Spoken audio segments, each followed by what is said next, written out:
آج میں جنات کا غلام قسط نمبر 41 کے ساتھ حاضر ہوں۔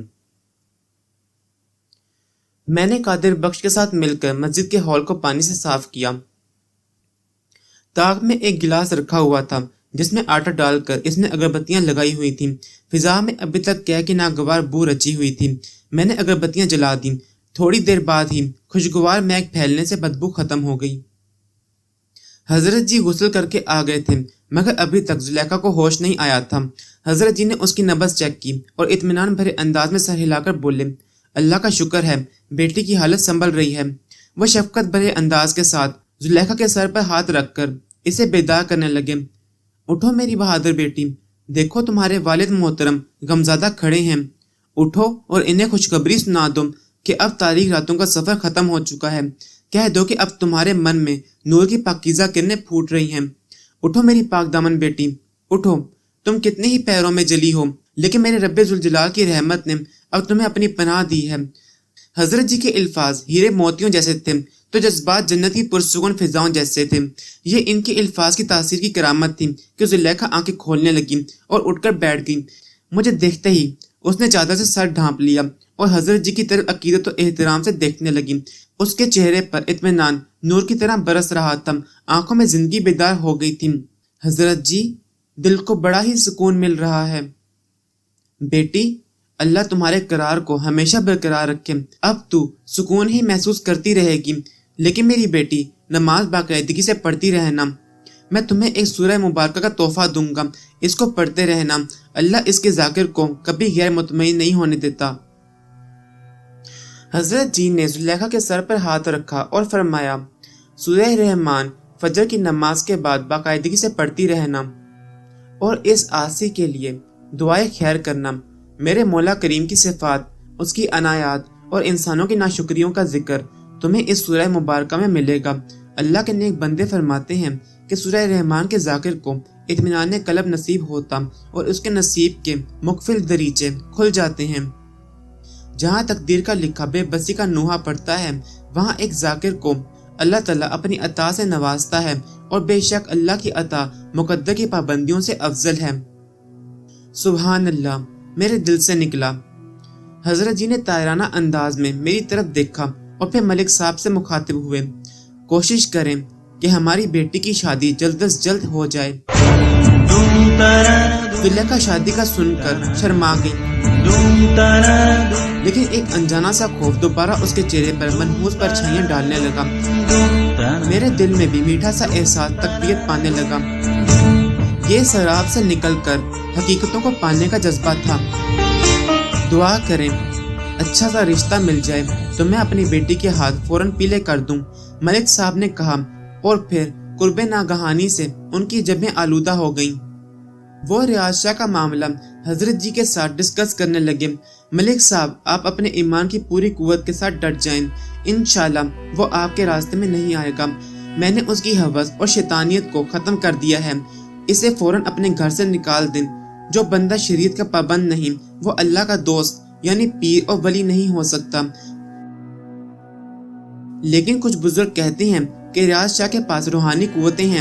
میں نے کہا، روحانی قوتیں حاصل کر لینا ایک الگ بحث ہے، لیکن جو مسلمان ایک بزرگ کا لبادہ اوڑھ کر اسلامی علوم سے استفادہ کرتا اور دعویٰ کرتا ہے کہ وہ پہنچا وہ بزرگ ہے مگر نماز اور دیگر شرعی احکامات کو ملحوظ نہیں رکھتا، وہ کامل پیر اور ولی نہیں ہو سکتا۔ شاہد میاں، ایک بات ذہن میں رکھ لو، نماز افضل ترین عبادت ہے، اس کی چھوٹ نہیں ہے۔ میرے آقا سرکار دو جہاں صلی اللہ علیہ وآلہ وسلم سے بڑھ کر متقی پرہیزگار کون ہے؟ آپ صلی اللہ علیہ وآلہ وسلم کے ایک اشارہ پر چاند دو ٹکڑے ہو سکتا ہے۔ اللہ پاک اپنے محبوب کالی کملی والے کی کسی بات کو رد نہیں کر سکتا، لیکن سرکار دو جہاں صلی اللہ علیہ وآلہ وسلم اللہ کے حضور سجدے میں رہتے اور اپنے اللہ کے شکر گزار بنے رہے۔ خلفائے اسلام اور صحابہ کرام رضی اللہ عنہ کی کوئی ایسی مثال بتا دو مجھے کہ انہوں نے کبھی نماز اور دیگر شرعی احکامات سے غفلت برتی۔ اللہ کے بندے، یہ سارے اعلیٰ و افضل انسان روحانیت کے درجہ افضل پر فائز تھے، بلکہ میرے جیسے خاکسار تو کسی صحابی رسول صلی اللہ علیہ وآلہ وسلم کے قدموں کی خاک بھی نہیں ہے۔ جب ایسے اعلیٰ و عرفہ مسلمانوں نے شریعت کا دامن نہیں چھوڑا تو ہم کون ہوتے ہیں یہ دعویٰ کرنے والے؟ کسی کامل ولی کی داستان حیات پڑھ لو. اللہ کی عبادت اور شریعت کے پابند تھے وہ. اس لیے تم اپنے دل کو سمجھا لو کہ ریاض شاہ ایک کامل انسان نہیں ہے، وہ ہوس کا غلام ہے، جنات کا غلام ہے. جو لوگ ریاض شاہ کو نیک و بدکار کے درمیان درجات سے نوازتے ہیں ان کے اپنے مسائل ہوں گے، لیکن میں نے جو دیکھا اور سنا ہے اس کے مطابق تو اس کو ایک برگندہ خیال اور سفلی قوتوں کا ماہر سمجھتا ہوں. ایک مسلمان کی شان یہ نہیں کہ ایسے جھوٹے خداؤں کے سامنے جھک جائے. ملک صاحب پر حضرت جی کی باتوں کا گہرا اثر ہوا. وہ بولے، میں اسے جوتے مار کر نکال دوں گا. حضرت جی، میں تو پہلے دن سے اس سے بدگماں ہوں، لیکن میرے بچوں اور بیوی کی آنکھیں اندھی ہو چکی ہیں. خیر، جوتے مار کر نہ نکالیے، امن و سکون سے جان چھڑوا لیں. میں نے جو تجویز پیش کی ہے اس پر عمل ضرور کریں. زلیخا کی شادی فی الفور کر دیں. اور ہاں، حضرت جی کچھ کہتے کہتے رک گئے اور قادر بخش کو بلا کر پوچھنے لگے، اس روز جو کپتان صاحب کی والدہ آئی تھیں، کیا نام تھا ان کا؟ قادر بخش کا حافظہ بلا کا تھا. اس نے نام اور اس خاتون کا شجرہ نسب بھی منٹوں میں بتا دیا. قادر بخش، تم ایڈریس ملک صاحب کو لکھ کر دے دو. ملک صاحب یہ خاندانی اور بہت نیک لوگ ہیں، مدتوں سے انہیں جانتا ہوں. وہ اپنے بیٹے کی شادی کے لیے زلیخا جیسی بیٹی کی تلاش میں ہیں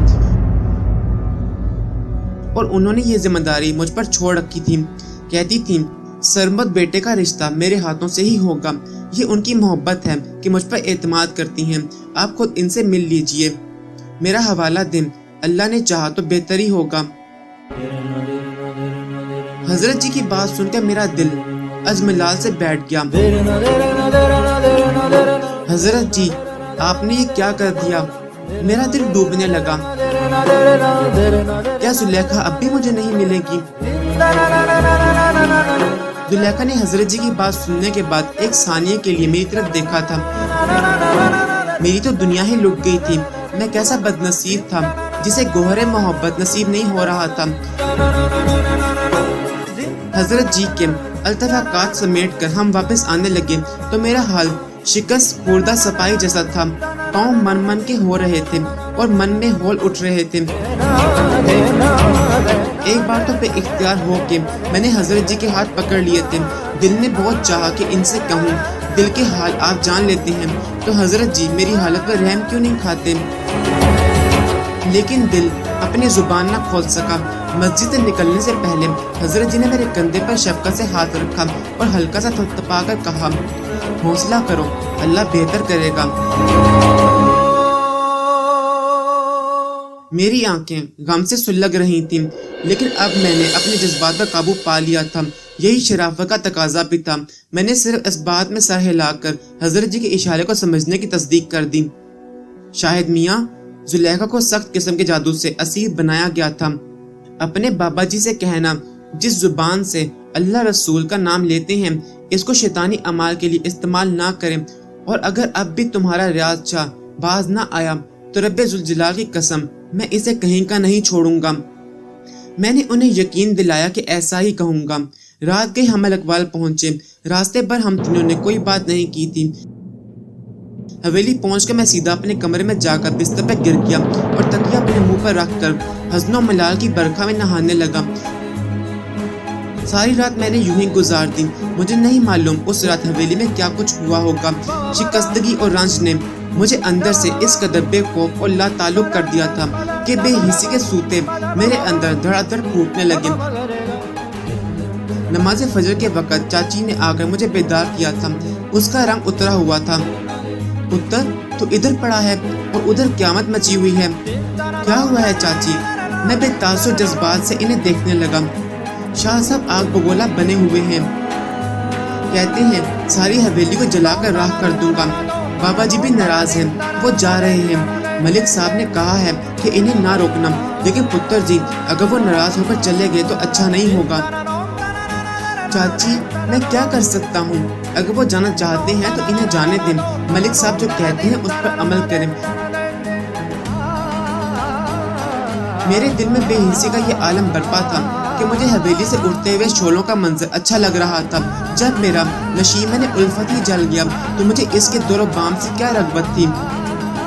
خود غرضی نے اکسایا کہ آج حویلی والوں کو جلنے دو، انہیں مرنے دو، شاہ صاحب کے راستے میں کھڑے نہیں ہونا، جو ہوتا ہے آج ہو جانے دو، تم اپنے لفظ سی لو اور دیکھو تماشا، زلیخا مجھے نہیں ملے گی تو کسی کو نہیں ملے گی۔ خود غرضی کی یہ جنگ میرے اعصاب پر بری طرح سوار ہو گئی تھی اور اس وقت میں بھول گیا کہ میں بھی تو ہوس کا غلام بن گیا ہوں، مجھ میں اور ریاض شاہ میں کیا فرق رہ گیا ہے۔ لیکن یہ سوچ میرے ذہن میں ایک لمحہ کے لیے بھی نہیں آئی، لیکن جب پیشمانی کا ریلا اٹھا اس وقت تک پانی پلوں کے نیچے سے بہہ چکا تھا، نشیمن اجڑ گیا تھا اور صدائے یارانہ جانے کہاں کھو گئی تھی۔ میں چاچی کے ساتھ شاہ صاحب کے حضور پیش ہوا تو وہ دیکھتے ہی نفرت سے بولے، یہ سب تمہارا کیا دھرا ہے، تم زلیخا کو چاہتے تھے اس لیے تم نے نفرت کا یہ بیج بویا ہے۔ یہ سن کر چاچی حیران ہو کر میری طرف دیکھنے لگی، ہیں اس کا کیا قصور ہے شاہ صاحب؟ اس نے پٹی پڑھائی ہے ملک صاحب کو، اس نے بڑا ظلم کیا ہے، حضرت جی کے پاس یہی لے کے گیا تھا انہیں۔ ہاں میں ہی لے کر گیا تھا، جذبات کے سیل رواں میں بہتے ہوئے میں نے کہا، کیا برا کیا ہے میں نے؟ تم جیسے انسان کو نہیں بلکہ انسان کے روپ میں ایک شیطان کو پکڑنے کے لیے ہمارے پاس کوئی راستہ بھی تو نہیں تھا۔ تم نے روحانیت اور نیکی کی آڑ میں ہم لوگوں کے ایمان کو بیچ ڈالا، ہمیں بیچوں بیچ چوراہے میں ننگا کر کے مارا ہے۔ تم ایک بے غیرت انسان ہو ریاض شاہ۔ ہم نے حویلی کی عزت بچانے کے لیے اللہ کے ایک سچے اور کامل بزرگ سے مدد لی ہے اور سچائی سامنے آ گئی ہے۔ تم نے زلیخا پر جادو کیا اور اس کی سوچوں پر اپنے پہرے بٹھا دیے۔ بتاؤ کیا میں غلط کہہ رہا ہوں؟ تمہیں جس نے حضرت جی کے بارے میں بتایا ہے ان سے یہ بھی پوچھ لینا تھا کہ زلیخا نے خون کی قے جو کی ہے وہ کس کا دیا ہوا زہر تھا۔ میں بولتا ہی چلا گیا، کہاں ہیں بابا جی؟ بلاؤ انہیں، میں انہیں اللہ کی عدالت میں کھینچ کر رہوں گا۔ ہم تم لوگوں کو نیک اور اسلامی سمجھتے رہے لیکن تم نے ہمیں گمراہ کیا۔ تم کہتے تھے کہ بابا جی اور ان کے بزرگ صحابی رسول صلی اللہ علیہ وآلہ وسلم تھے۔ اللہ مار دے تم جیسے انسان کو ریاض شاہ، تم نے ان بزرگوں کو بھی بیچ ڈالا، اللہ تمہیں نہیں چھوڑے گا۔ کان کھول کر سن لو، تمہارا یہ معاملہ یہاں کے بزرگوں کے علم میں آ چکا ہے۔ تم جناتی قوتوں کو انسانی معاملات کے لیے استعمال کر رہے ہو، تم نے جنات کو بھی اپنا غلام بنا رکھا ہے، تم نے اللہ کے بنائے ہوئے اصولوں کو توڑا ہے ریاض شاہ، اللہ تمہیں نہیں چھوڑے گا۔ میری باتیں سن کر ریاض شاہ کا چہرہ غصے سے سرخ ہو گیا۔ میں جھوٹا مکار اور شیطان ہوں، اگر یہی ہے تو پھر اس کا نتیجہ تم جلد بھگت لو گے۔ ریاض شاہ، بہتری اسی میں ہے کہ خاموشی سے چلے جاؤ، تمہاری عزت اسی میں ہے۔ ہم نے تو فیصلہ کر لیا ہے کہ تمہارے ہر قہر کا سامنا کر لیں گے، لیکن تمہیں بھی اس قابل نہیں چھوڑیں گے کہ آئندہ کسی عزت دار اور معصوم گھرانے کو تباہ کر دو۔ میں نے ریاض شاہ کو حضرت جی کا پیغام سنایا تو وہ سیکھ پا ہو کر بولا، میں اس بڈھے کو دیکھ لوں گا۔ وہ نتنے پھیلا کر اپنے اندر کے سفلی انسان کو بھڑاس نکالتا رہا، اپنا سامان جلدی سے سمیٹا اور سورج طلوع ہونے سے پہلے ہی حویلی سے رخصت ہو گیا۔ لیکن جاتے جاتے اس کے جنات دو عبرتناک نشانیاں حویلی والوں کو دے گئے۔ جنات نے حویلی کے سارے پودے جڑوں سے اکھاڑ دیے اور کئی کمروں کی چھتیں گرا دیں۔ حویلی کے مکینوں نے بڑی مشکل سے جان بچائی تھی۔ مجھے یقین تھا کہ میری باتیں اسے برا شگیستہ کر دیں گی اور یہی ہوا۔ ملک صاحب کے سارے جانور بھی ہلاک ہو گئے تھے۔ چند لمحوں میں حویلی کھنڈر بن کر رہ گئی تھی۔ دوپہر تک ہم سہمے رہے کہ نہ جانے اب کیا ہوگا۔ اللہ کا شکر تھا کہ کسی کو کوئی جسمانی تکلیف نہیں پہنچی تھی۔ ملک صاحب اور میں اسی دوپہر کو کپتان کے گھر گئے۔ اس کی والدہ حضرت جی کے بھیجے ہوئے رشتے پر اس قدر نہال ہو گئی تھیں کہ بیان خوشی سے باہر ہے۔ وہ کہنے لگی، میرے بیٹے کو چند روز پر محاذ پر جانا ہے، میں تو چاہوں گی اس کا نکاح اور رخصتی ابھی ہو جائے۔ میں نے شاید ہی زندگی میں کسی کی شادی اس قدر تیزی سے ہوتے دیکھی ہوگی۔ ملک صاحب نے مصلیحت کے تحت حویلی کی خستہ حالی کو نظر انداز کر دیا اور 2 روز میں ہی حضرت جی کی موجودگی میں زلیخا پیا گھر سدھار گئی۔ میں نے زلیخا کی ڈولی کو کندھا دے کر رخصت کیا تھا۔ میں اپنے جذبات کو بیان نہیں کر سکتا۔ منتقم مزاجی اور بے حسی نے مجھے دونوں میں عام سا انسان بنا دیا تھا۔ جس شام زلیخا کی ڈولی اٹھی، میں اپنا جنازہ اٹھا کر قبرستان چلا گیا، اپنے ارمانوں کو بے غور و کفن دفن کرنے کے لیے۔ اچھا بھلا لباس زیب تن کیا ہوا تھا میں نے اسے ہی بہترین کفن سمجھا۔ خوشبو لگا رکھی تھی، سوچا یہ کفور سے بہتر ہوگی۔